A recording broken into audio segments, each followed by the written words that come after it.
Insert table click பண்ணிவிட்டு நம்ம spark line நமக்கு எந்த டிசைன் வேணுமோ அந்த செல்லில் வச்சு அந்த டிசைன் வந்து நம்ம செலக்ட் பண்ணிக்கிறோம். டேட்டா ரேஞ்சு கேட்கும், டேட்டா ரேஞ்சை நம்ம செலக்ட் பண்ணிக்கிறோம், ஃபுல் ரேஞ்சு நம்ம செலக்ட் பண்ணிக்கிறோம். கிளிக் பண்ணிட்டு ஓகே கொடுத்துட்றோம். நமக்கு தேவையான ஸ்பார்க் லைனோட டிசைன் அங்கே வந்துடும்.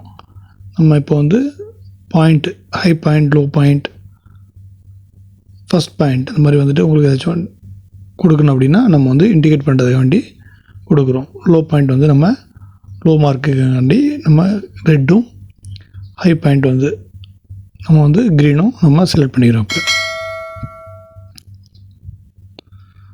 அதே போல் நம்ம டிசைன் சேஞ்ச் பண்ணிட்டா இங்கே வந்து நம்ம டிசைன் சேஞ்ச் பண்ணிக்கலாம். அதே மாதிரி நம்ம வந்து லைன் வந்து நம்ம கொஞ்சம் திக்காக கொடுக்க போகிறோம். 2 பாயிண்ட் நம்ம செலக்ட் பண்ணிக்கிறோம்.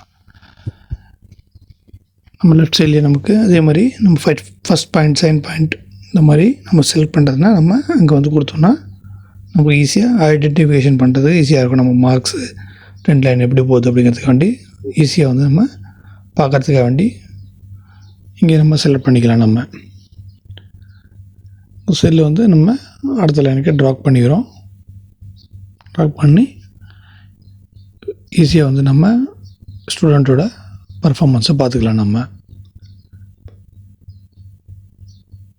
நம்பர் சேஞ்ச் பண்ண ஆட்டோமேட்டிக்காக அது சேஞ்ச் ஆகி வரும். அது ஸ்டூடெண்ட்ஸ் பர்ஃபார்மன்ஸ் வந்து நம்ம ஈஸியாக வந்து பார்க்குறதுக்காக வேண்டி இந்த மாதிரி இன்சைட் சார்ட் கொடுத்து நம்ம வந்து இதை யூஸ் பண்ணிக்கலாம். இதே மாதிரி உங்களுக்கு சேல்ஸ் ரிப்போர்ட்டு வேறு எதுலேயே வேண்டாலும் இந்த மாதிரி நீங்கள் இன்சைட் செல் வச்சு ஈஸியாக வந்து உங்கள் ரிப்போர்ட்ஸை பார்த்துக்கலாம். இது உங்கள் learning hub Tamil. Like, comment and subscribe.